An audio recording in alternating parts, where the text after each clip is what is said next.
how many of you are familiar with the term educational technology and education technology tools?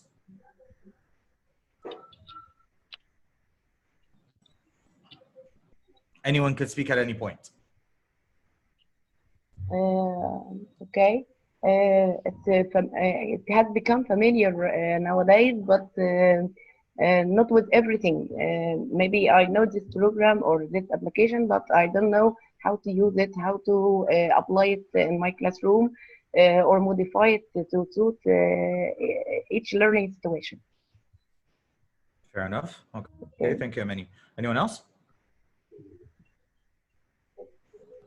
Anyone else? Okay, Wala, what do you know?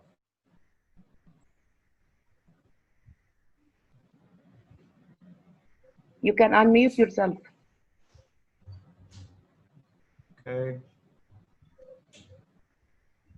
Wala, hello. Okay, may I? Yeah. Go ahead. We are familiar with some apps like Zoom and Google Classroom, but there are different uses of each of them. So we'd like you to, if it is available, to clarify some uses of Zoom because it's very different from Google Classroom. So we'd like to know how to use that and what are the different uses of both of them, because they are the most familiar, either Zoom or Google Classroom. Fair enough. Okay, well, for starters, Zoom is 100% different than what Google Classroom is in every point and form. Zoom is what you call a web conferencing tool. So Zoom, MS Teams, which is Microsoft Teams, GoToTeams, Adobe Connect, all of those are called web conferencing tools. But when it comes to Google Classroom, Edmodo, Schoology, Moodle, those are under the term of LMS. LMS is Learning Management Systems, which is a one-stop shop where you could put the email of your student and you get to have ongoing communication with him or her, be able to deliver instant feedback, and it could be accessed via computer or via tablet or over your mobile phones. And also you could put assignments, you could put forums, open chat rooms, and so much more. So this is a main difference between both of them. Zoom and WebEx and Adobe Connect are not considered educational technology tools. They're considered web conferencing tools. Yet I would say that Google Classroom could be considered under the division or the sect of education and technology tools. So it's a new method to teach. We admire, but we ask ourselves, is it suitable or not? Well, for starters, it's a new methodology to teach. Education and technology, it's not telling you how to teach or offering you new methodologies to teach.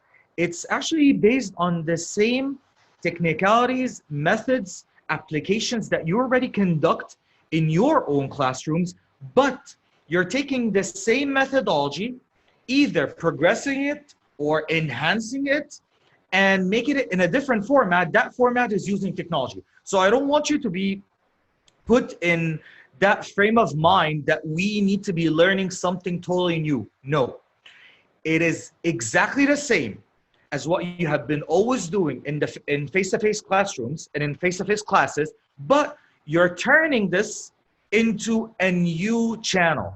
You're turning this through a new way of communication. And this is when education technology tools come into place. So let me start my presentation and get you step by step into this. So my presentation is called Education Technology 101, okay? And in order for me to be visible on your screen, I would like that you go to my screen. You would see 3 dots at the corner of my screen on the right. Just click on pin video. So my video will be the main video that you'll be able to see. And if you did that, just go to the reactions down below in the ribbon down below. Just let me know that you did it or not. We're good? We're good? We're good. Are you Okay. here? Okay. In a way. Okay. Okay. with أماني me. بس أماني بس اللي بترد عليا. تمام. You're good. Okay. Hopefully Yes. speaking that you're following through. Thank you, Said. Yes. Okay. So moving on. Education and technology tool.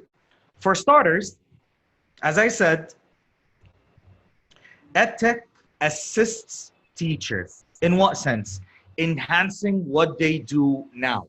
We're not trying to let you do something different. We're actually enhancing what you do already. Second, expanding what you're able to do. For example, one of the very daunting things that teachers wouldn't be able to do is the possibility to offer an assignment or offer a quiz and get accurate answers that will be delivered to the students, or get an assignment and have instant feedback being delivered to students, or letting the student send you back an assignment or do means of research of any form, but in a different way. Imagine that your student couldn't only send you back an answer via text. He could or she could be able to send it in audio or in a video format, or even send you a presentation. The point of the matter is, education and technology doesn't only expand what you as a teacher could be able to do, but also it even expands the possibilities and the potentials of your own students in aspiring for something more than their regular abilities. As a matter of fact, you and the student are growing together in the whole format of this new learning experience. We're capitalizing on the same learning experience that you are conducting, but in a totally different format. So education and technology doesn't really add up anything new in terms of learning methodology. It actually makes it more feasible, more easy, and as a matter of fact, a lot faster and high paced. So to take it further, there are a couple of foundations that we need to put into place. Some terminologies that we need to understand. I believe that it has been going on and on and on and on for the past, I don't know, a couple of months now, or even past 6 months, that people have been using the term e-learning or online learning. Nevertheless, what really is e-learning? So e-learning is conducted via electronic media, typically online and through educational learning platforms. So when we get to the notion of what is e-learning, e-learning doesn't have to be an online live session. And as a matter of fact, educators don't call this a live session. We call it a synchronous session. Or we could do something else. We could do something called asynchronous session. An asynchronous session is you sending a lesson for your students for them to be able to go through it on their own pace, at their own time, without getting back to you. So those are two formats of what e-learning is, whether synchronous or asynchronous. And we will get to this in details later on. E-learning can include live or pre-recorded lectures, content, videos, visuals, text, and as well as interactive materials such as knowledge quizzes, simulations, or games. So e-learning doesn't have to be a session or a video where you see a trainer or you see someone conducting a usual talking head video. This, what I'm doing right now, is actually called a talking head video. And if I recorded this, I am sending you a pre-recorded talking head video. As a matter of fact, if you created an e-learning lesson, and I'll show you a couple of examples of how to feasibly do something like this, it could be considered e-learning. You could be sending quizzes. You could be sending presentations with audio attached to it. This is still considered e-learning. So e-learning is actually a plethora of so many content and types of knowledge that you could be able to present to your learners for them to interact with you. I think it would be better to share your screen. I am sharing my screen. Mr. Muhammad, you are not sharing the screen. Everything is here. Everybody is on the screen. So everything you show on the screen is very small. You cannot see anything. حسن هتلاقي فوق في 3 نقط موجودة عند كورنر اليمين من الفيديو بتاعي. هتدوس على pin video. Okay, thank you. لو دوست على بين فيديو هتلاقي ان الفيديو بتاعي هو اكبر حاجه. ودلوقتي انت ما بقتش شايفني في جاليري فيو، انت بقيت شايفني في سبيكر فيو، فانا الحاجه الرئيسيه اللي موجوده. Yes, thank you. وضحت كده؟ Done. Thank you. الحمد لله. Okay, fair enough. So moving on. So what we're talking about right now is e-learning. Now let's go to something else other than e-learning. Obviously, if we're doing e-learning, e-learning mostly doesn't only happen over computers or tablets. What is the single most utilized device in every person's hand these days?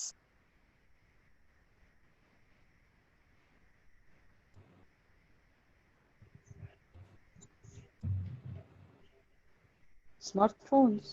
Thank you so much. Exactly, smartphones. As a matter of fact, you wouldn't be able to go through e-learning without noticing that this e-learning, Abir, is actually called a responsive e-learning. So as much as possible, most of educational technology tools right now in e-learning are becoming responsive. The term responsive means that as how visible, utilized, and possible for a learner to interact with it over a computer, he or she will be able to interact with it over his or her smartphone and also his or her tablet.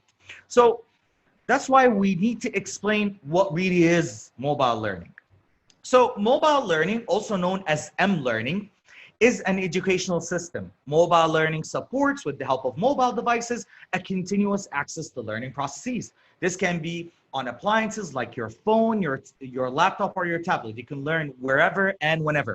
The beauty of mobile learning is that you get instant feedback and instant application, and the possibility for you to utilize it in a roaming fashion. You can utilize it anywhere. You don't need to get on your laptop. And this is why most of education technology tools are more intricated in the fashion of using it for mobile devices. Last but not least, I believe that many of you, since you're educators, have been going through something like this. Anyone is familiar with the term blended learning? Anyone heard about it? Okay. So, Amani, Yes. if you could tell us, or actually, Amani, Okay. I'm gonna hold you on that one. Ahmed Farouk actually said yes. So, Okay. Ahmed, يعني بنغير بالنوع. Ahmed, Can I say something, what do you please? know about blended learning? Sure. Hello? Hello? Yeah. I'm sorry for interruption. I'm sorry. Mr. Muhammad? It's okay. Can you hear me? I couldn't do what you said a minute ago about sharing screen or a video. I can see only you. I can't see the other things. I didn't find the 3 points you said. I'm sorry. Go to the corner of my own video. تعالي عند الصورة بتاعتي أنا. Okay. على الجاليري اللي فيه كلنا ده. Yeah. وهتلاقي في ميوت لونها أزرق وجنبيها 3 نقاط لونهم أزرق موجودين في الكورنر. Participants. 3 نقط جنب بعض كده. Okay.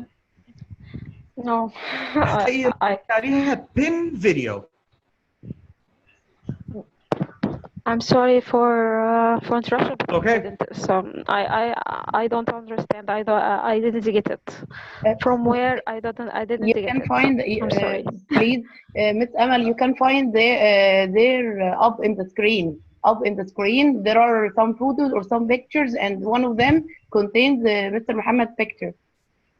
Yeah. So that's it. هقولك على حاجة. Okay, you got it? If you may, could you make me a host? Yes, okay, with pleasure. If it's possible, just make me a host. Okay? Okay. Okay, now you're at the home. Okay, so speaker view and pin video. How is it right now for everyone? Is my screen the main screen? Yes. Yeah. Yeah. Now it's working? Now it's the main screen? Yeah. Awesome. Okay, so Ahmed Farouk, I was referring to you to tell us more about what blended learning is? What do you know more about it? Hit me. Unmute yourself and just talk. Hassan. Okay. Hassan, go ahead. Okay. Blended learning is integrating technology, websites, some technology tools for students to work on their own, get information, search for information, speak together, discuss points of view, and they come to a conclusion. And later they meet their tutor and they get feedback from him or her, depending on, or after discussing what they have, the points they have reached or the conclusion they have reached, and they can get even feedback from the sites. If they, for example, have some kind of, so, you know, some sites give feedback. Some sites give feedback on your work, okay. So they can get the feedback and they can check if they are working properly or they have some mistakes. They are working together. Microsoft Teams is very good in this point. It gives them the opportunity to have the chance to gather in groups or channels, and they discuss what they have reached, the conclusion they have got to.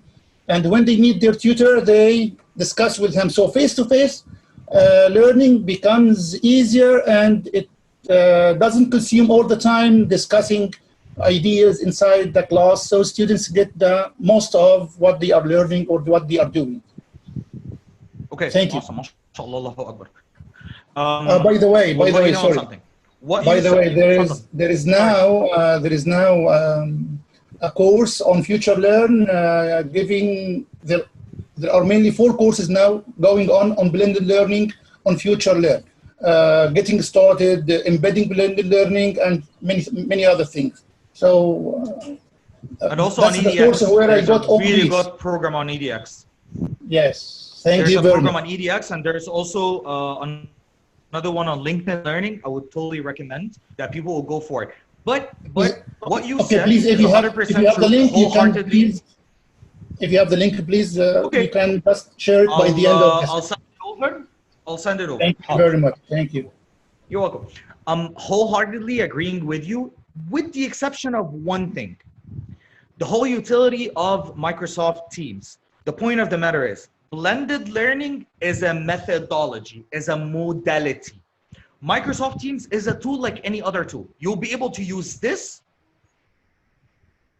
with Microsoft Teams, with Zoom, with Discord, with GoTo, with Jamboard, with Miro, with Stormboard, with so many different types of tools. So a tool is a tool. It all depends on the modality and the methodology that you're following. So everything is 100%, but the whole point of Microsoft Teams allows you to do this. It's actually you that you allow this through your plan and your means of design for the learning itself. But I'll get to this on details. But thank you so much for being so knowledgeable about it. Abir, you were raising your hand. I'll entertain your question and then I'll get back to explaining. No, it was not a question. I was going to talk a little bit about blended learning, but our friend defined it. When you combine both on-site and online learning in a specific program, when you use both techniques, simply, that is blended learning. When you conduct a specific course or program, part of it online and the other part on-site, face-to-face with your teacher. That's it, I think. That's actually true. That's actually true. As a matter of fact, the technical term of it is blending brick and mortar with online. Brick and mortar means the classroom, then online, which is the online teaching itself. Yet, as much as both of you have said it right, but there's a teeny bit of point that could let you not do your blended learning in a proper fashion. The downplay of blended learning that you need to have a very concise plan when it comes to designing and curating that blended learning plan. So in the simplest form, as you just said, Abir, using multiple content components and delivery methods based on what is the best for the audience and the type of learning design. This is blended learning. Blended learning takes place when attendees learn at least in part online, and you are control over the following: time, place, path, or pace. So it's not only blending between online and offline, doing a flipped kind of classroom, or blending face-to-face with online. No, you as an educator need to be in control of place, pace, path, and time. What does that mean? You need to be able to put your lesson plan and how you're curating and chunking your content into this point would be offline for a reason, and the other part would be online for another reason. And also you are in control of the means of feedback that you would get here, the level and the level of mastery and ability you will be able to implement online, and how difficult or severe it is, and also how you'll be able to communicate, also how far of the content the student will be able to fathom and understand online versus offline. And you are in control of the whole track of the learning. You wouldn't be like all of a sudden just deciding to put the learning online. You need to have a full-fledged structure for your learning where it comes online and offline. This blended learning is. Blended learning is a model. That's why I'm saying it's not a tool that controls blended learning, but as a matter of fact, it's of it. A full-on plan with input and output. Okay? And all of this we'll get to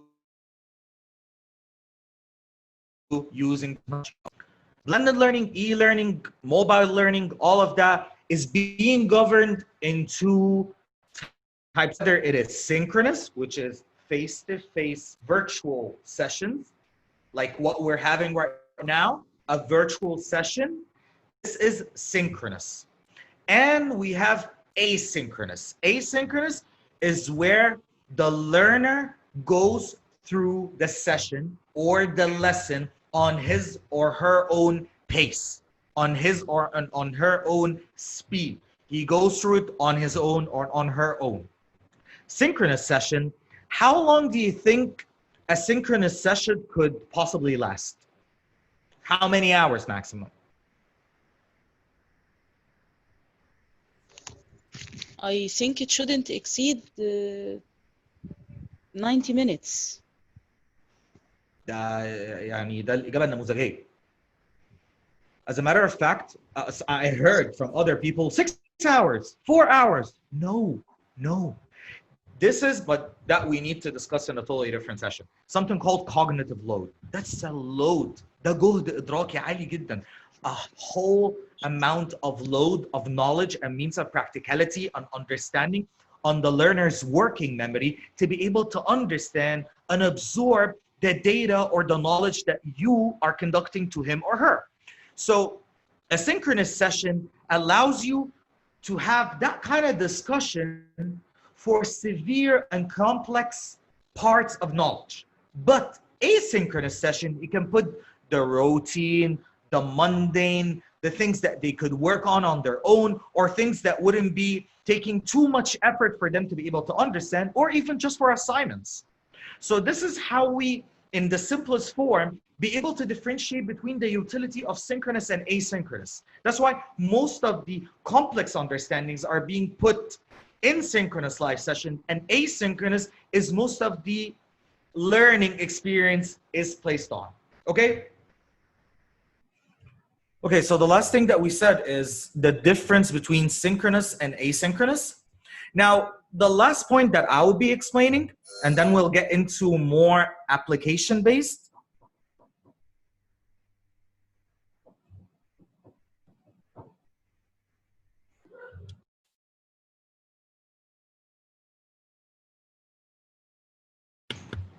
Thing that we'll be getting into more application-based is communication types. So now we're going to be talking about communication types. So what are communication types? E-learning is all about how you communicate with your prospective students. And there are three main types of communication that could take place. The first one is social support. You're using sometimes education technology tools not only to be able to teach them about something, but sometimes you're using it to foster a safe learning environment for students to thrive and work along in it.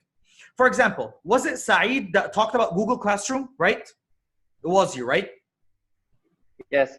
So Google Classroom are actually one of the examples that allows for social support, because everyone can comment on it, everyone can talk in it. You could talk with your instructor, which is a vertical means of communication, and there's also something called a horizontal means of communication, which is you being able to talk with the rest of your students. So Edmodo, Google Classroom, and a number of other education technology tools that we will get into foster that type of communication, a communication that allows social support, okay? Now, there is another type of communication. That type of communication is content related.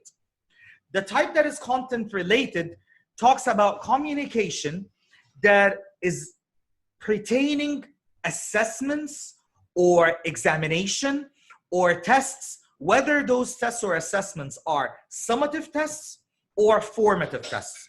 So a formative test is a test or an examination or an assessment that you conduct within the session itself, in the middle of the session itself, to test the learning analytics, to be able to understand who is following through, who is declining, who is understanding, who is not, and you'll be able to rectify this and work on it. On the other hand, there's something called a summative assessment. The summative assessment are assessments that you conduct by the end of the session in order to make sure that everyone got fair amount of retention from the knowledge being conducted.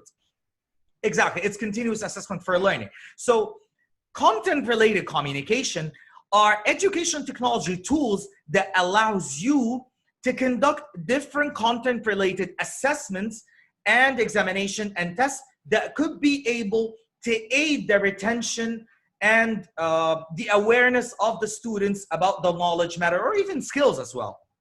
Last but not least, the last type of communication would be task planning. So task planning, for example, how many of you have done any work on Zoom before? I'm gonna be talking about Zoom, since Zoom is something that you all have been familiar with. Who has been working on Zoom for the past months now? Saeed, okay. So Saeed, I guess one of the things that we focus on when we do Zoom is that Zoom allows you to do polls, right? Amal, that you'll be able to do polls. Can you do polls while you're in session? Nahid, okay. You have to do the polls before. Google Classroom and other applications, you wouldn't be able to make instant additions to content in the terms of quizzes and data right in the moment. You need to be able to prepare it. You need to be able to create something and plan it for the time to come. So this is the other type of communication called task planning. So again, we have three types of communication pertaining to educational technology. Either social support, which is either vertical support between you and your instructor, or horizontal support, which is learners with other learners, fostering a healthy environment for them to work along with and feel safe to work within. And we have content-related communication type, which allows you to test, assess, and examine people, whether formative, which is in a diagnostic fashion, or summative, which is by the end of the learning session or end of the learning program itself. That's if it's a synchronous session. And if it's asynchronous, then it's something placed within the e-learning session. And also we have task planning. Accordingly, I have created something for you guys to be able to put everything in a simple format, and I would like to send you a link for you to get into it. And to work with me on it, because this first is a tool that we all can use, plus I've combined a lot of tools on it for you to be able to use. So let me take you there. This, can everyone see it? You all with me here?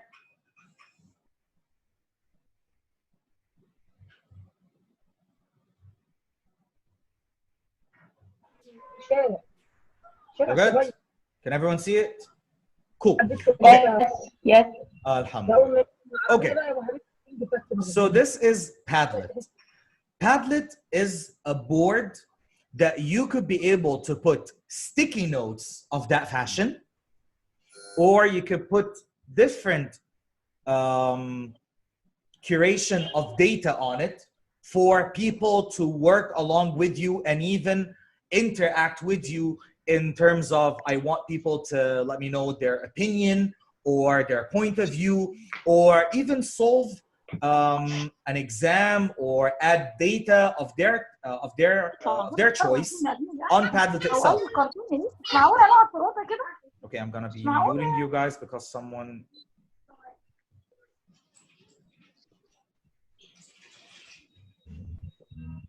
Okay. Okay, so I'm gonna show you a couple of tools that we could be able to use, and then I'm gonna tell you how to use Padlet by the end of the session. So the first one that we have is Goformative, and the type of communication attained for Goformative, it's a content-related communication. So Goformative is a rapid formative assessment, and it allows you to create assessments and quizzes to be able to use as a homework or to use in live perspective with people in a synchronous fashion. So has anyone used Kahoot before? Kahoot. Anyone? Okay. No. Seen only. Okay. Goformative is actually like Kahoot. So let me show you what Kahoot is. And since I didn't expect that not a lot of people would know about Kahoot, but let's go into Kahoot because it's one of the very famous tools that many educators are using these days. Can you see my screen where Kahoot is? Just want to make sure that you're following through with me. Just give me a thumbs up or any reaction on the chat room. Awesome. Okay, so I'm gonna log in. Obviously, you need to create an account, and advice to everyone. When I am using any of the tools that I'm mentioning or I'm gonna be mentioning, do always use an educator's account. They would tell you, are you an educator or a student? Say educator. Are you an educator or someone that is a business person? Always use educator. The link for Kahoot is actually put in Padlet. The same link that I sent you before. This one. You would find it in number, if I'm not mistaken. You would find it in number 5. Mona, you would find it in number 5. This is Kahoot, and that's the link for Kahoot and quizzes. But again, I'm trying to show you right now what Kahoot is all about to be able to understand it furthermore. So I'm gonna be logging in to tell you how it operates and how it processes. Just a second.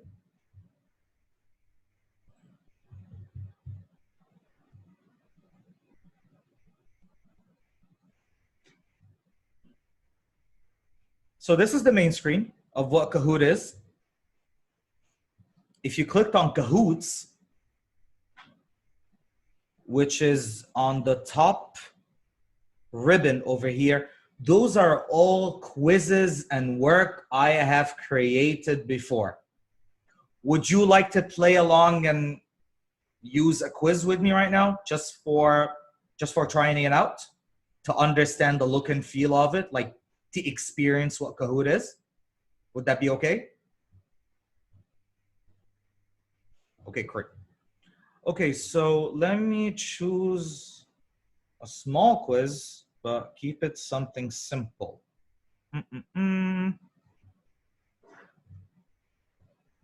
Okay. I don't want to give you, okay, let's go for general knowledge. Let's go for general knowledge. So when I go for Kahoot, obviously those are the questions. And I'm gonna click on play. And as you can see for virtual classrooms or for self-paced learning. Again, virtual classroom, is this synchronous or asynchronous? Someone tell me. I need a golden answer. Synchronous or asynchronous? Virtual classroom, synchronous. And asynchronous is for self-paced. So Kahoot can be used as a homework, or it could be used in a face-to-face virtual format like the one that we're doing right now. So I'm gonna go for virtual, and let's play along. I'm gonna go for classic. Classic means that each and every person would be using the phone on their own, not a team of like 2-3 people using one phone. It's gonna be one person per phone. And I want you to get your phones out.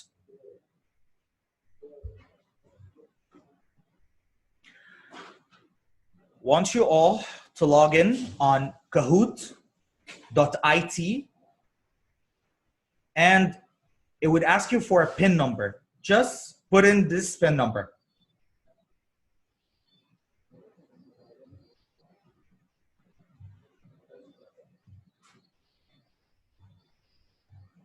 Go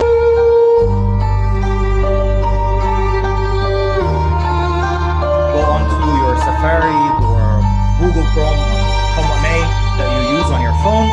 Go on to www.kahoot.it and then use the game pin 919051. Write down your name. And supposedly I'm going to be seeing your name popping up here. Over here.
By the way, Kahoot could take up to 200 people and more.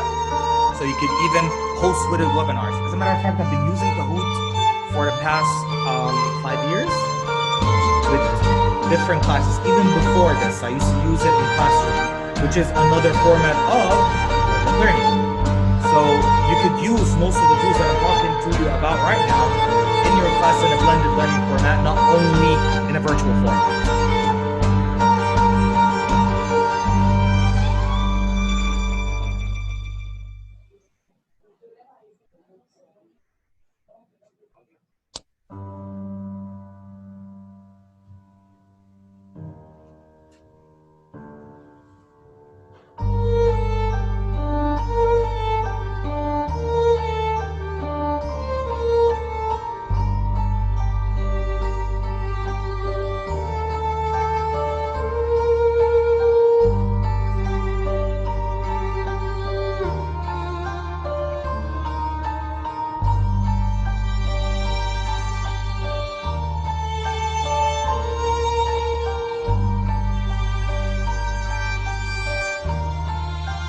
Okay, I'm gonna give it another minute and then I'm gonna try out because I only have 8 people and we are 36. So it's getting a bit late for this. So I'm gonna wait till we're 10 and I'm just gonna go through a couple of questions just for you to be able to understand what Kahoot is all about and be able to go to other tools and also just to understand the look and feel of how it is.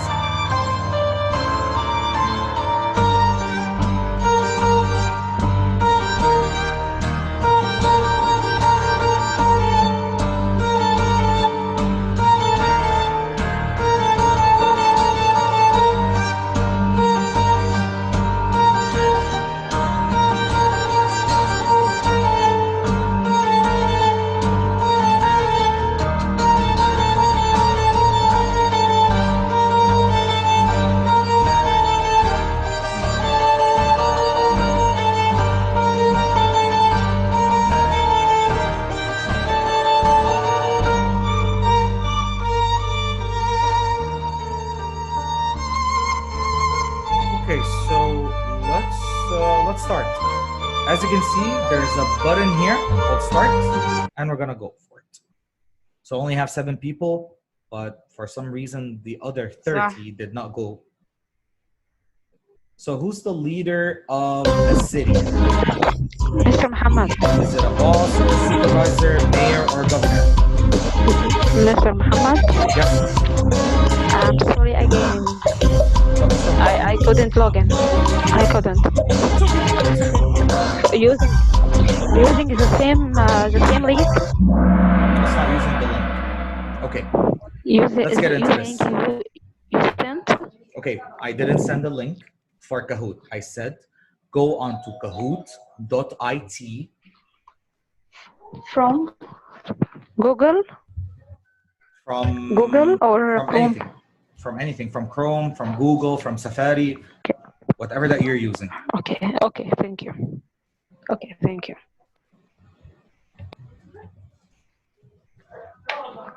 Okay, so what happened?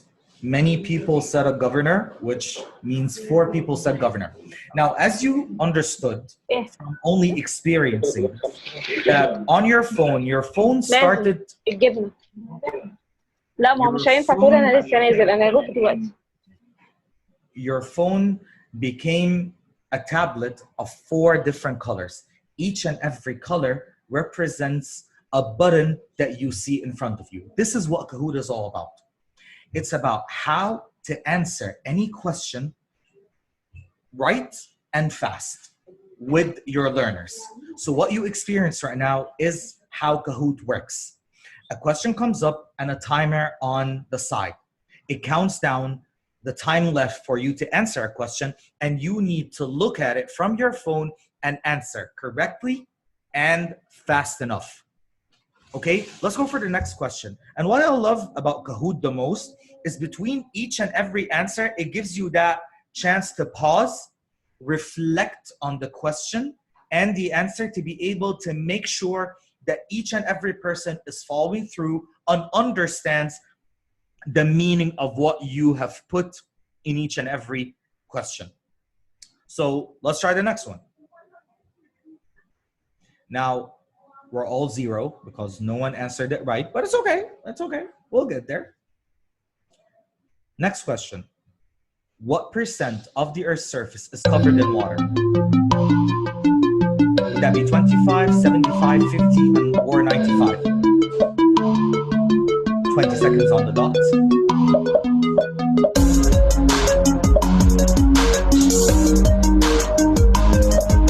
7, 8 people answered.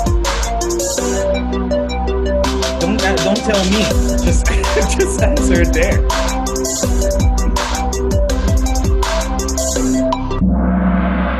people made it right. 5 people. But again, 5 people did make it right, but who made it right and fast? Accordingly, Farouk is on top with 907 points. Nashwa afterwards, Hassan, Alsh, and Amani. So these are the numbers. And now we're getting into the game. Let's take another one. Are dolphins fish, mammals, amphibians, or reptiles?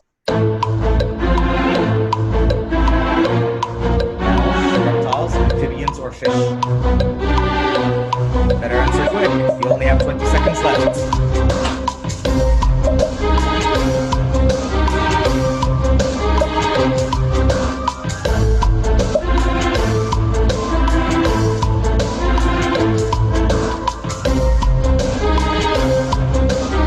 Three, two, and one.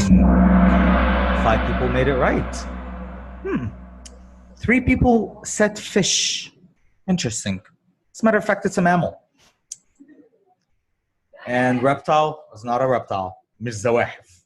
هي ثدييات. And Amani has gone up. فاروق محافظ على القمة وما زال في المقدمة. ناخد سؤال كمان وبعدين نشوف tool تانية. Okay, what are the 3 planets closest to the sun? Mercury, Saturn, Mars, Venus, Mercury, Mars, Mercury, Venus, Earth, or Saturn, Earth, Neptune? You have 50 seconds.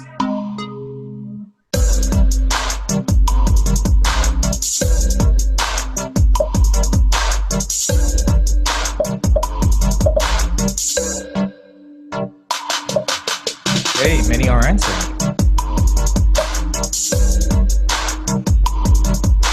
2 people left. Only 2 more people left.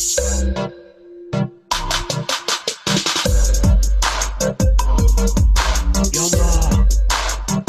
17 seconds left.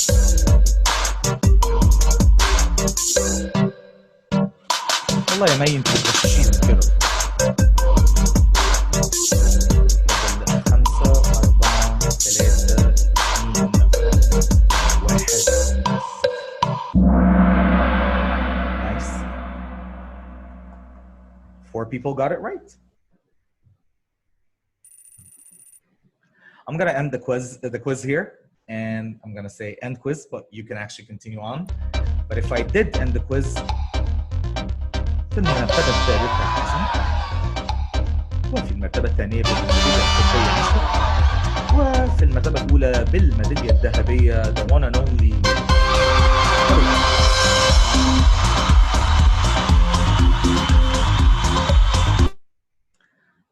Okay, so imagine this. Imagine this if 30 people, all of us, were actually in it. Imagine this if it's 100. Imagine if it's more and more and more.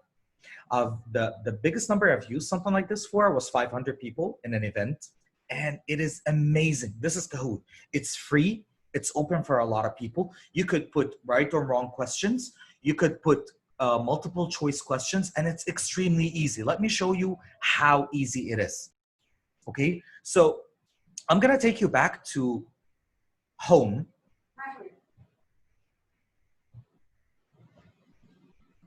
And this is how simple you can create your own Kahoot. You can go, click on create. I'm gonna say new Kahoot. And on the left, these are the questions. So I'm just gonna say, what are the planets closest to the sun? Okay, I'm gonna say that this question is gonna be taking around 120 seconds. I'm gonna say that this question is gonna be for 100 points, as it is. And let's put the answers. Mercury, Earth, Mars, and Saturn. Obviously, the closest would be Mercury. I'm gonna just say that it's Mercury. Click on the side here to choose Mercury. I could add a picture. I could upload a picture. I could put a YouTube link, or I could put a picture from the picture library if you have a picture library. After you're done, click on add a question, and then true or false, or is it a quiz? I'm gonna go for true or false. True or false means that there are only 2 answers. And it goes like this. is so simple. When you're done, you just click over here at the green button on done, and your quiz is saved. Simple as that. And when your quiz is saved,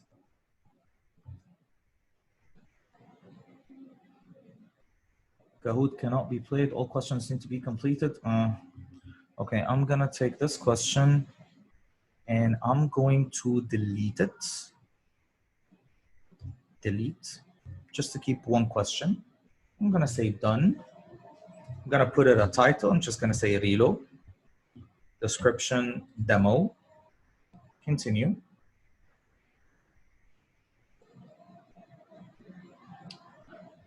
Done.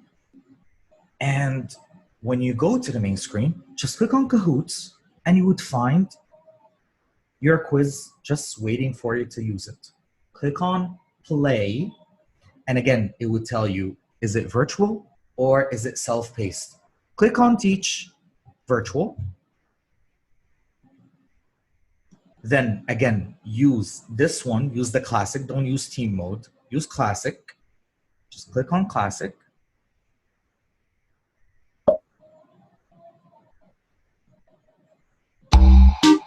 And tell your students, go on to www.kahoot.it and put the game code or the number that shows up to you, put your name and you're in the game, okay? This is how simple Kahoot is, okay? So obviously this one,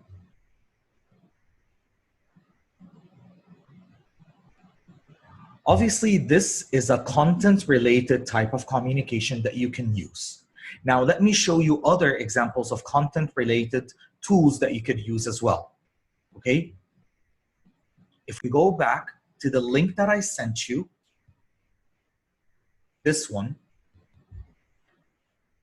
you would find that I made a label for each and every tool with the type of communication allocated with it. So Goformative is like Kahoot. You could do the same. There's also something else called quizzes. What is better to use on the browser or on the app?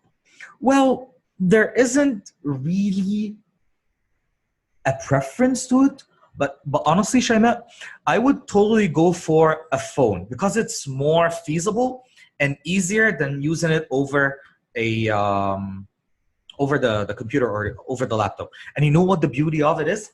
The beauty of it is that even before the whole COVID thing came up, I'm going to a class and I cannot even think of an activity to make as an icebreaker or to something to end my class with it.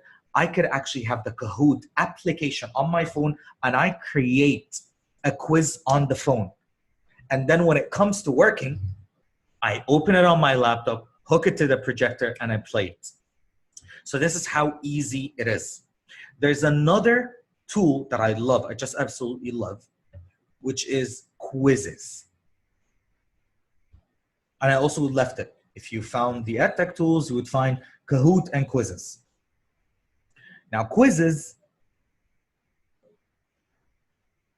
is exactly simple as Kahoot in the fact of, you go onto the main screen, this is the main screen, and you would find on the left, create a new quiz. I'm gonna name this Reload Demo, and I'm gonna choose a subject, professional development, obviously, since I'm not a teacher. And that's it. I'm gonna choose now a new question. Or instead of going for, let me show you this way. I'm gonna go for a new question and it would ask you, is it a multiple choice question? Is it a checkbox? Checkbox means that you are putting more than one single answer. Fill in the blank, you can put in fill in the blank, like there's a missing word that they need to fill in. You can make a poll or you can make open-ended questions. So let's try multiple choice. Multiple choice means there's only one single right answer. So I'm gonna say, again, what is the closest planet to the sun?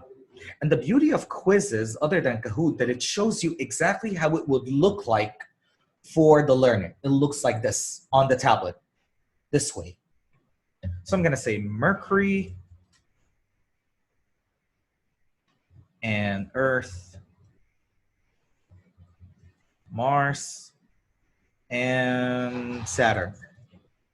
Obviously, I'm going to be choosing Mercury. I could add pictures, simple as that. And also I can choose the time allocated. 60, same like 365 Office. Yeah, it's kind of similar. You think that they're all coming from the same school, the same school of application in one way or another. 60 seconds, and that's it. Save. There you go. You have a question. It's okay. And then we could go for checkbox. Checkbox would look exactly the same, but the difference is you can choose more than one correct answer, okay? Then you have fill in the blank, which is you write a question and you leave a void in the statement and you keep an answer, let's say blue. My favorite color is dot. No, there's no style of answer that affects, no style whatsoever. Keep it simple, Ahmed. You're just gonna put blue, and you could put like different alternatives. Like sometimes you would maybe put something that would be breathe, or it could, breathe, or it could be breath, or it could be breathing, for example, like breathing. So you're putting more alternatives just to put different possibilities for maybe the learner wouldn't say this in a present tense. Maybe he will be saying the adjective of it. Maybe he's going to be putting the gerund of it. So this is what it means by putting alternatives. And then again, you choose the time that will be allocated for that single question, and you click on save. Okay. Last but not least, it could be an open-ended question. Open-ended question is not going to be graded on how good or bad it is. It's just going to be graded on the learner answering the question. That's it. Because what you're dictating here is for someone to answer. Okay? So these are the types of questions that you will be able to include in your quizzes. Now, let me show you how quizzes would look like. I would like also to let you experience quizzes so you will be able to understand the look and feel of it, because it's a bit different than what Kahoot is about. So let me choose something for you. Let me go for this one. So when you go for a quiz, you choose play live or assign as a homework. I'm going to choose play live. And I'm going to go and click continue. Okay, so this is the link that you should be using. Hopefully this time a lot of people will be joining. joinmyquiz.com, and then you're going to be putting down this number. And let's play.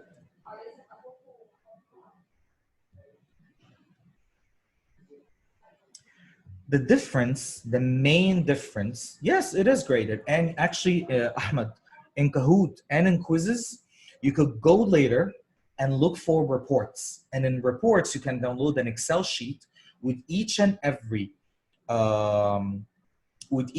quiz that you have assigned to people. And you can download it with all the data. Tfadal, Ahmed, talk. Sure. Yeah. Okay, thank you, Mr. Thank you for allowing me. Definitely. Yeah, I'm asking about the fill-in question. In the quizzes, do you provide the answer?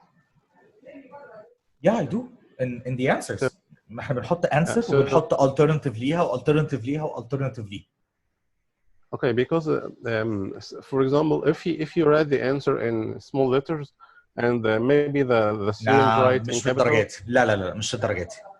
هي هتفرق لو مكتوبة in different letters, not if it's capital or small. That's not the thing that would affect. مش الدرجات دي يعني. Okay, this is the case in Google Form. Okay. No. The Google, not this one. Okay. This one takes the letter on its own, not if the letter is capital or not. Okay, thank you so much. You're welcome. Thank you. Okay, so the main difference when it comes to quizzes, that the question, the answers, and everything is going to be shown on your end, on the phone. It's not going to be shown here. So I want you right now, if your phone is muted, open it, don't make it mute, and put the volume up, because you're going to be experiencing the whole quiz on your end. What I'm going to be seeing, only going to be seeing your progress about each and every question. It's a different experience, but I would like to show you how it looks like.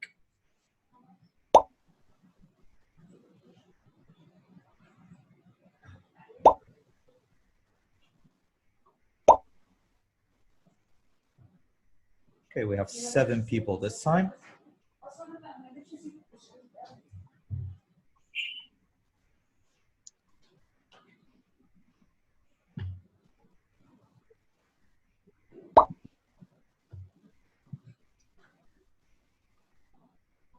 Again, I can see everyone joining. And by the way, I can kick anyone if I want. I can click remove player. Just click on it and he or she will be kicked out.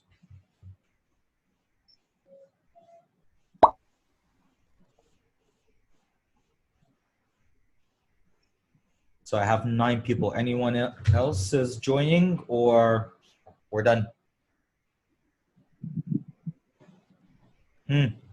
Should I be waiting for more? Should I? Shouldn't I?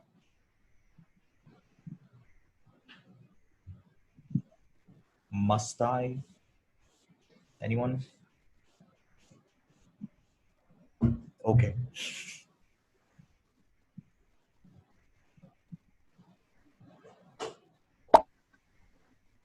Okay, Heba, Nashwan.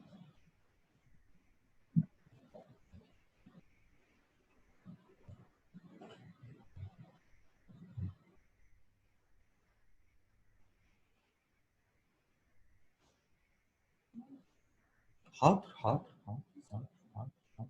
I couldn't write the number. I don't know why. Just 580-113.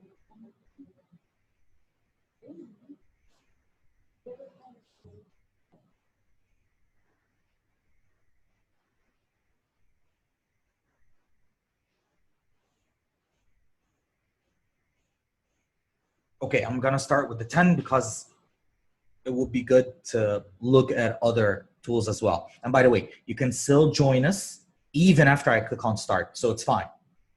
And same goes for Kahoot. If people got late, they can still join. Has.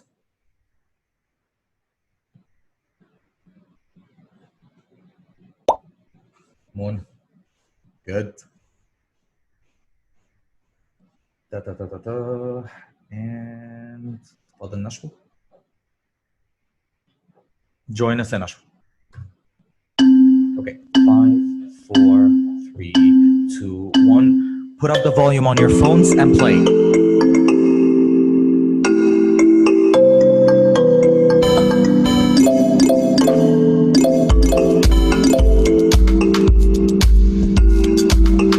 طيب أعزائي المشاهدين، أهلا وسهلا بكم في حلقة جديدة. وعندنا دلوقتي ألش.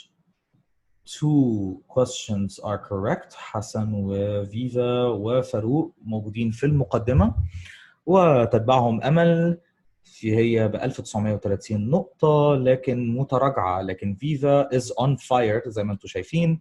3 إجابات كلهم صح. حسن 3 إجابات كلهم صح. فيفا 4 إجابات ومش فارق معاها أي حد. وعندنا قالش ما عملش غير إجابة واحدة تقريبا بس صح والباقي كله غلط. لا احنا زي الفل. اوكي، فيفا ما زالت متقدمة ب 3820 نقطة.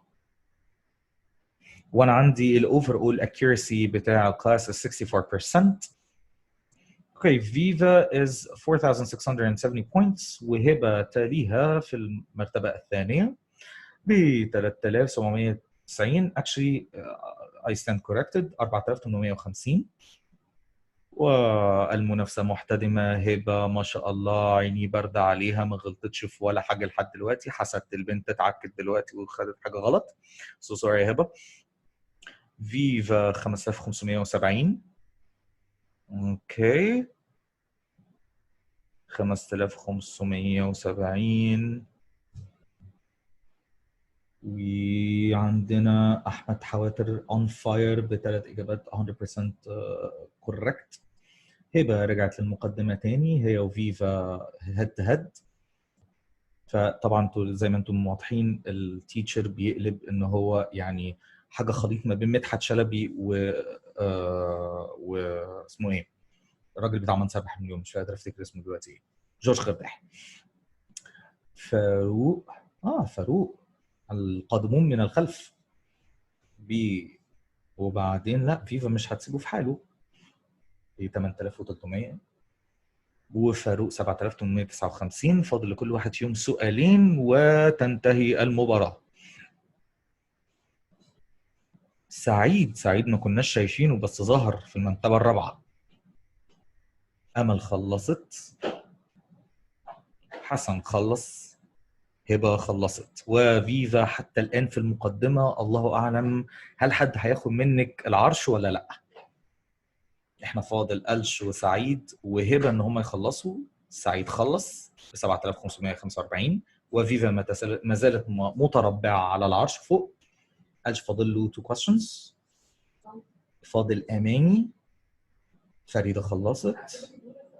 شوفوا الفكرة ان if anyone finished انا مضطر ان انا استنى لحد ما الكلاس كله يخلص. just to give a fair chance. لان هنا مش بتفرق انت بتجاوب هنا اسرع من الناس ولا انت. الفكره هنا ان انت بتجاوب الاصح. the righteous answers win.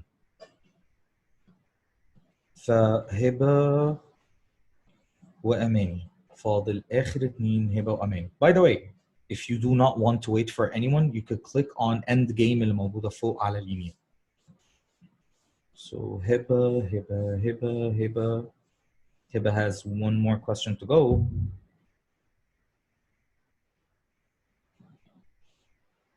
هبة بقت في المرتبة 6 وفاضل أماني في المرتبة 10 وفاضل لها one more question and this game will be done. يلا أماني.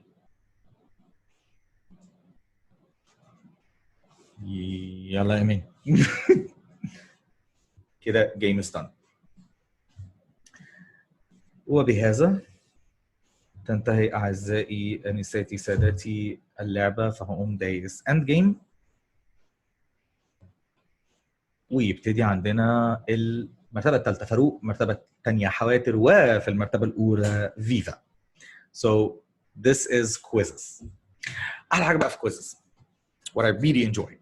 It gives you an overall understanding of the class's accuracy in answering, which is 71%.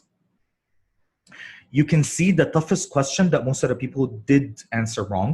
The longest question, which is the most question that people took a long time in answering. And also interesting facts about each and every question. And as you can see, you could have the players' names and each and every question they did right or wrong and what they did as a mistake in it and the percentage of how many things. And yes, this is a formative assessment technique and also could be used as summative assessment technique by the end of it.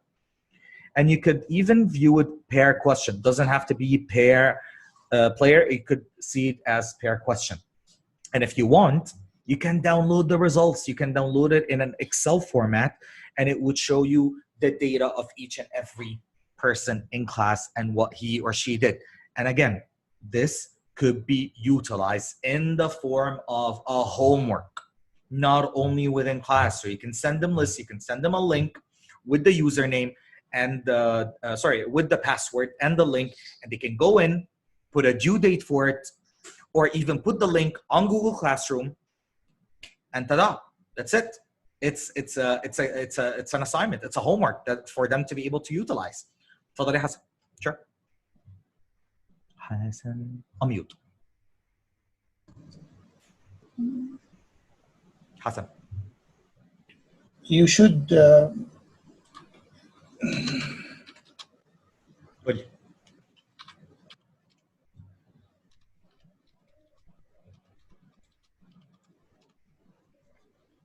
You unmute me? Yeah, you're unmuted. I can hear you. Now I'm on. It didn't change by at first. Okay. From the point of the learner, because we were learners now, or the competitors. Mm-hmm. After you finish, it gives you an exact detail of everything you have done as a learner, and it gives you the chance to review your answers, yes, especially the wrong ones, and how you can and what are the correct ones. So you learn and you have feedback after you have finished, mm-hmm, and it's awesome. Yeah. And now you have the honestly speaking, Hassan, I would always go for quizzes over Kahoot. Why? Because Kahoot, you are governed by looking at the monitor and then looking on your phone and then choosing which color to click on. But in quizzes, you have more time and you're competing with the people in a more active fashion, other than the whole show of how Kahoot looks like. And also, Kahoot, when it comes to lag and the answers being shown on the monitor, sometimes it kind of slows down the process. But for me, I always go for quizzes instead. But again, it's your preference, it's your choice. I'm here to show you a diversity of choices for you to be able to pick the best for you. Now, moving on again to the same link that I sent you before with all the tools, Kahoot and Goformative and quizzes are all content related and task planning, which means you can prepare tasks and prepare assignments before session and send it over to them. Another way to do content related stuff is the Digital Jeopardy. I left you an explanation of what it is, and also I left you a link so you can simply click on it, click on this link here, and it can take you to Jeopardy.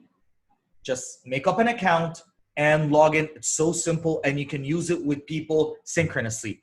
Also, this is called Flippity. Flippity, it allows you to make up your questions and your answers in an Excel sheet, then upload it on Flippity, and you can create different types of games from it. Again, it's also free to use. Okay? One of the really good tools that I absolutely love is Flipgrid. Anyone is familiar with Flipgrid? This one, number 7. This is content related and also for social support, which allows more communication between you and the rest of your class. And I believe this is going to be like one of the last tools I'm going to be explaining. But again, those are the rest of the tools. You can get back to me and ask me about anything. But let me show you what Flipgrid is. So I'm going to click it up and show you in details how it works. Again, you make an educator's account, not a student account, not a business account, always an educator. Educators' account are for free because it's made for educators. Just gonna log in.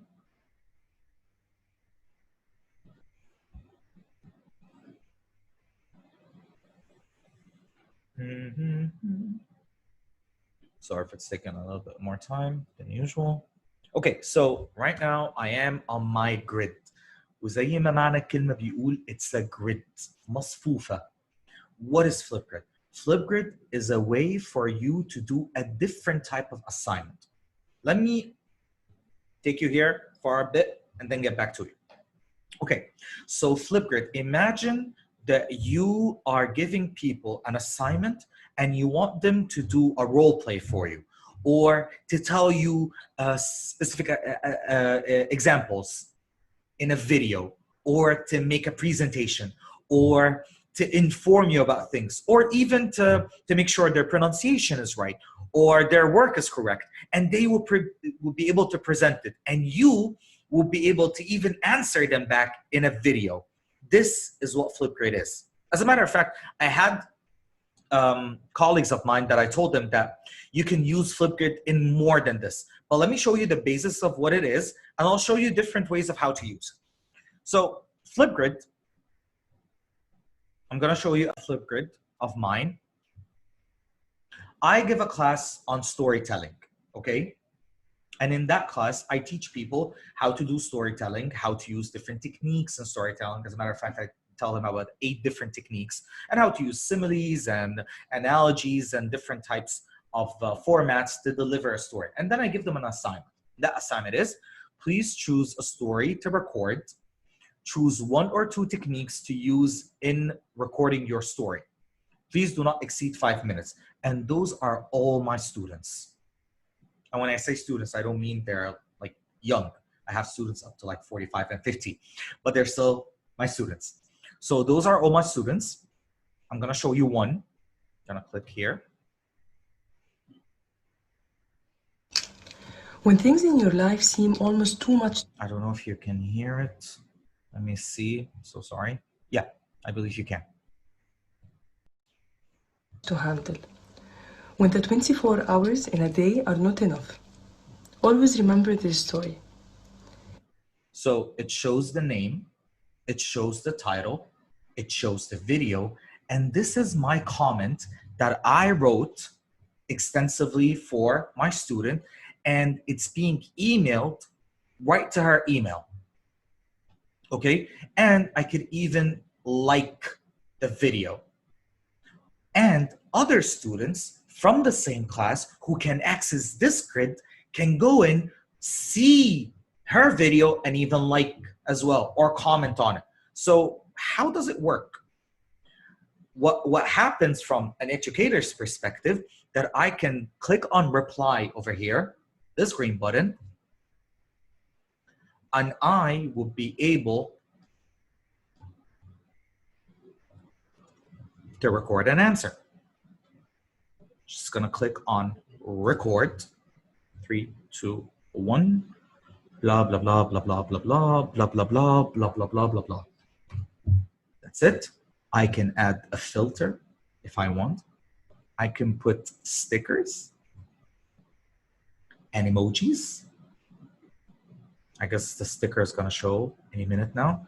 I can write down something like this is awesome. Ah, here's the sticker right there. And this is awesome, for example. Okay, and I'm gonna take it and put it right here. And just go next. 1, blah, blah, blah, blah, blah, blah, blah, blah, blah, blah, blah. Review my video. Make sure it's correct. Make sure it's fine. Click on next. Take a selfie. Hold on. I can click and take a selfie.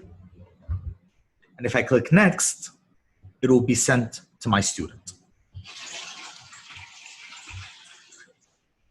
So this is a way I can actually text and type a feedback, and also I can answer her with a video feedback. Now let me show you how it would look like from a learner's perspective, not only from an educator's perspective. The learner, I would simply give him this link.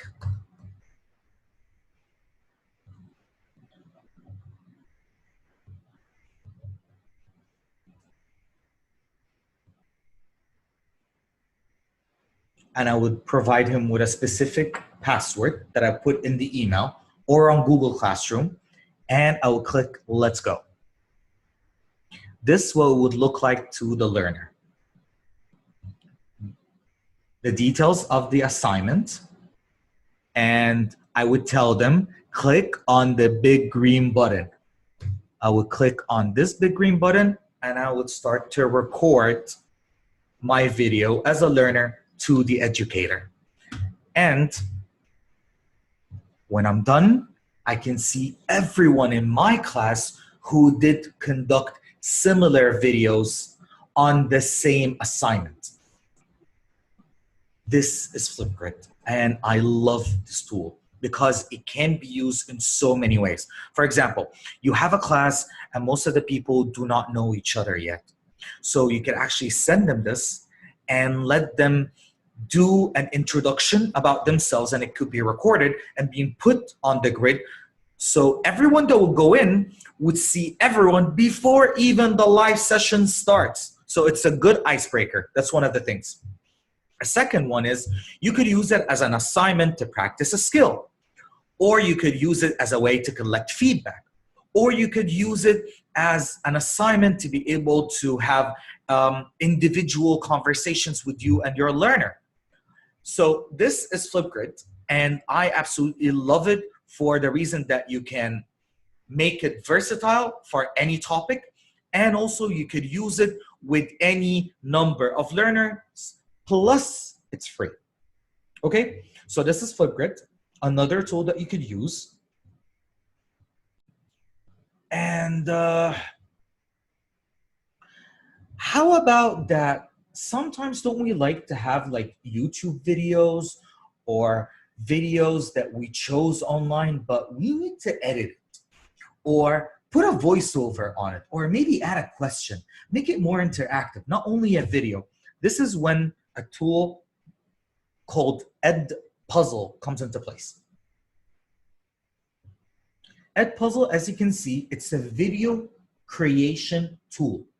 Good in task planning, that you can prepare it before class, and also it's content related. That means you can actually test people. So here, again, you sign in as an educator. I'm a teacher. Yes, I am a teacher of some sort. Gonna sign in. Yalla.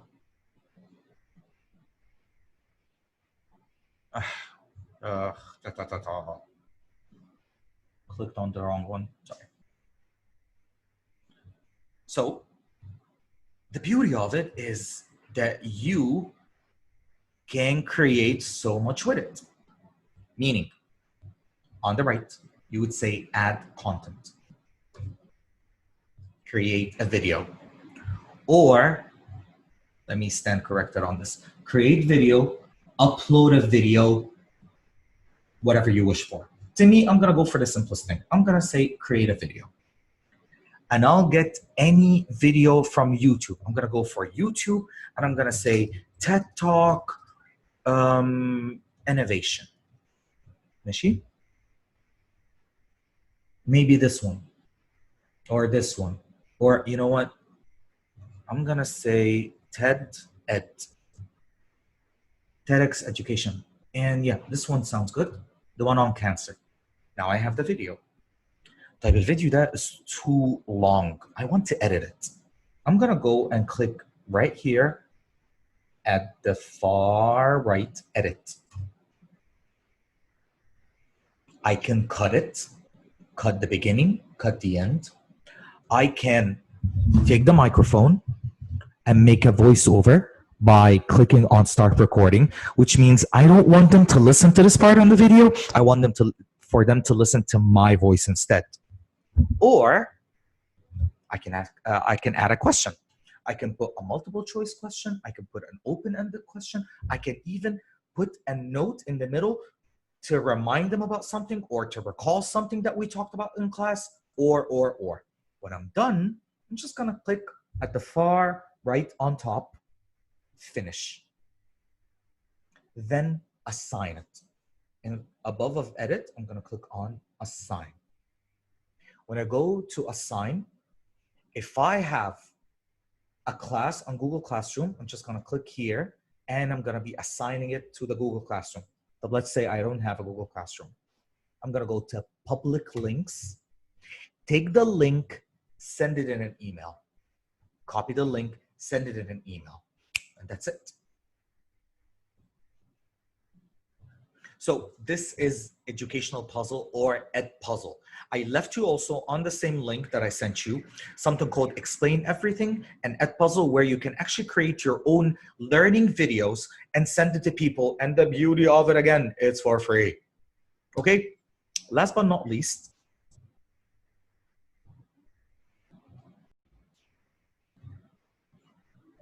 you have Edmodo and Google Classroom. Google Classroom and Edmodo, for me to be able to explain in details, would take me a lot of time. So I would recommend that you go on YouTube and click any of the tools that I'm telling you about, and click beside it, and type beside it tutorial, and it will tell you what to do in details. Another one that I totally recommend, and it's for free, called Bamboozle. Bamboozle, you can go in, create questions, and play it in the form of a game with your learners. The last thing is something that you can use to create miniature or mini e-learning lessons. That one, someone is playing with the annotation for some reason. This one is called Blend Space. Blend Space, this is an e-learning lesson that I've created about blended learning in details. It's so simple, it's so basic, I love it. Let me show you how to do it. I'm gonna go and click Blend Space. And show you how you can actually create small e-learning lessons for free. I'm gonna log in. Again, I logged in as an educator.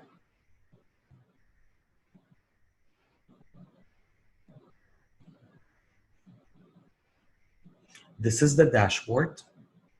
And you can see on the far left on top, here called New Lesson. Just gonna click on it and put New Lesson. This is the lesson. Very simple, very clean. And it tells you drop your resource. That resource could be, you could put a Word file, an Excel, a PowerPoint. You can add a quiz. You can put data. You can put pictures. You can put links. You can put websites, come what may. You would find on the right over here, you could put YouTube videos. You could search Google and put something here. You could put Google images, something from Flickr, a web page, something from Google Drive, from Dropbox, or you can upload something from your own hard disk or from your own computer. Just gonna click here, open, just gonna upload and open, then put it right there. Fill in the rows, and when I'm done, all I should do is click on share. Obviously, there's nothing here to share, so I'm gonna go to something that I've already built. This one that I shared with you. So this is a lesson that I've already created before.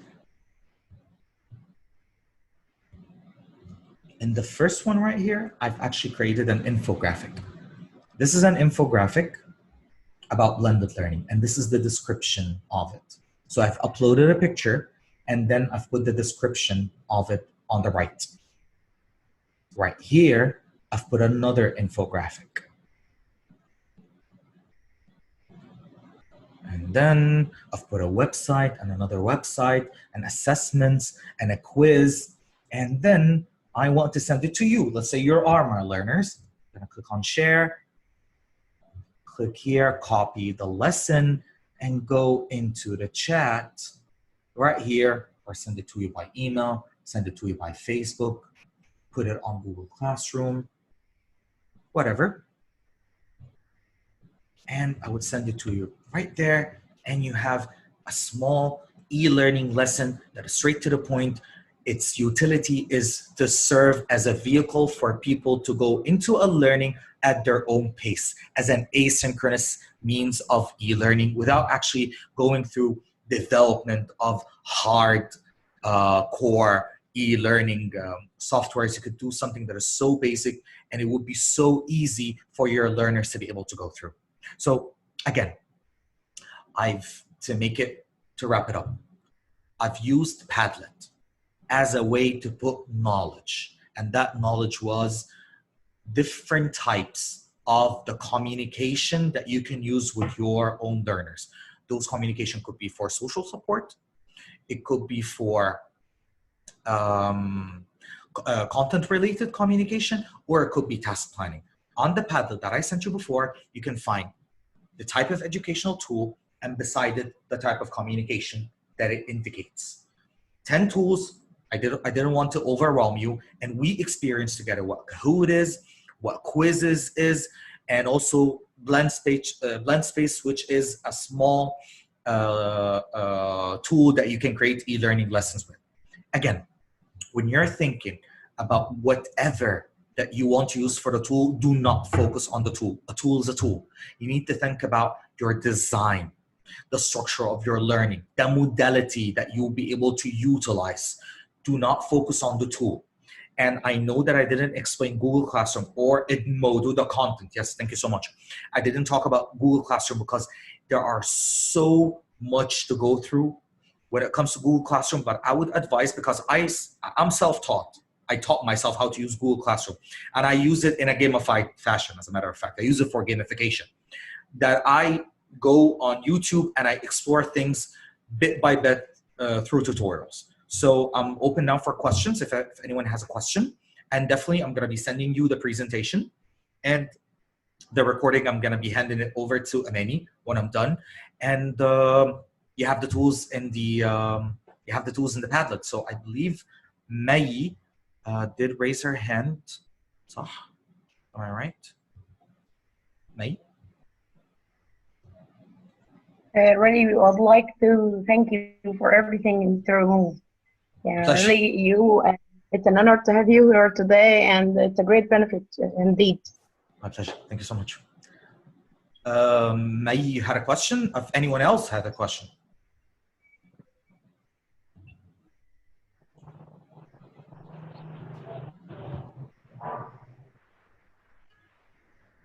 تفضل يا حسن. Hit me.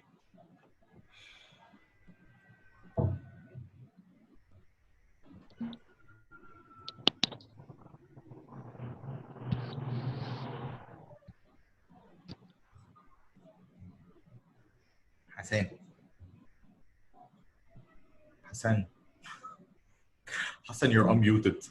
Wallahi. Really, it seems that he doesn't listen to you or doesn't hear you. Hassan, is it working now? No. Okay. It's not from my computer. Wallahi, man. Not me too. First, I'd like to thank you for today's session. It was very informative, and really, for myself, I learned a lot. Second, I'd like to ask you, please, to send me the links for the blended learning courses you mentioned at the beginning of the session. Sessions, the EDX one. Okay. There's a really good blended learning course on LinkedIn Learning. LinkedIn Learning, okay. LinkedIn Learning. But you would need to pay for this, a subscription of, I guess, $20 a month to be able to have everything on LinkedIn Learning. But if you want something for free, I suppose there's something on EDX.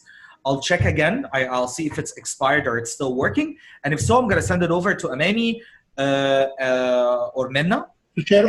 Okay. And it would send it to you on your page or group or so. Okay. Sorry, Mr. Muhammad, do you have a Facebook account? Yes. A page you can follow? I don't have a page. Twitter account, something like this? I have the MoE Ash. This is the Facebook. And our company, The Catalyst, we are an instructional design company. We design learning games and learning products. And you can join us on our platform. This is the link. You can find everything there. Fair enough. Thank you. We'll do. Okay. Thank you, Mr. Thank you, Farid. You're welcome, Hassan. Jazakallah kull khair. Okay, so who else has any questions? Allah yakhlak. Who else? Anyone has any questions?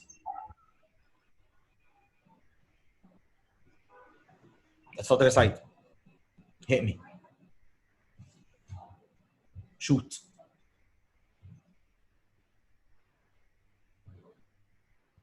Hello, Mr. Muhammad.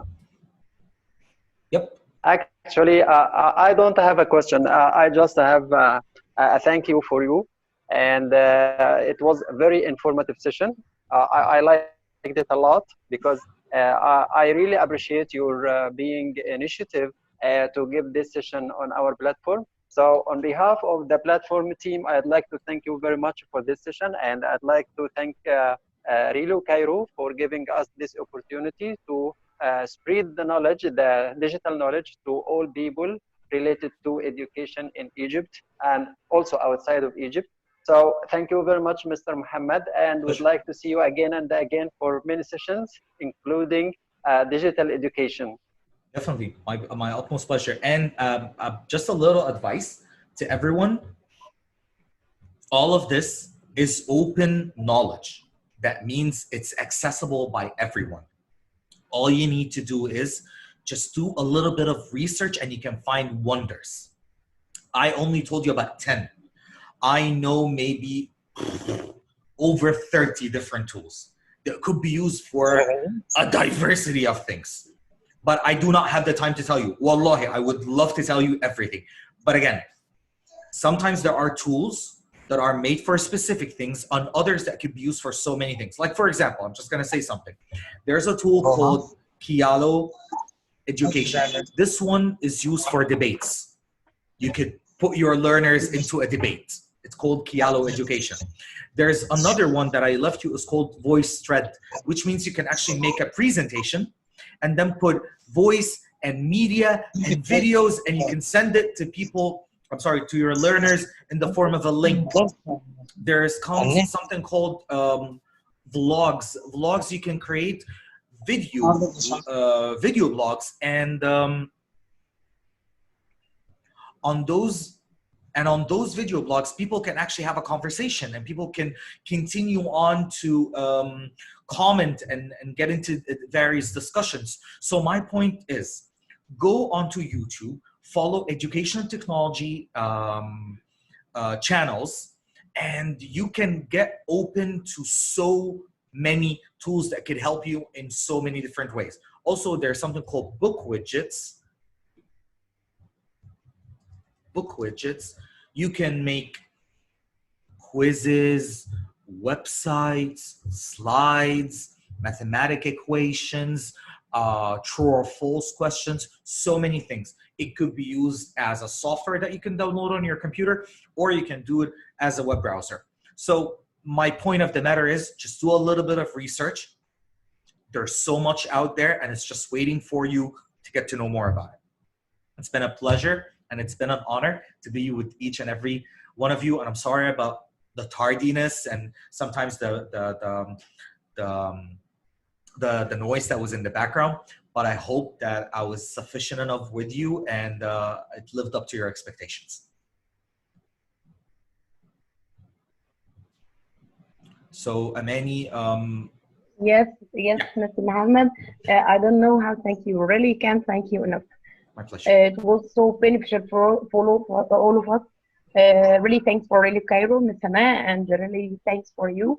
I think that everyone here is really has enjoyed this session. Me too. I really, I have been facing a lot of obstacles in using Zoom and using instructional designs in order to deliver sessions for my learners.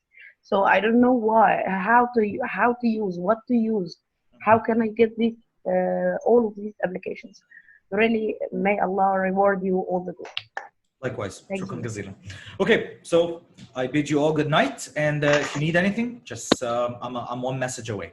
Okay. Okay. Yeah. Take good care. Bye bye. Thank you. Salam. Bye bye.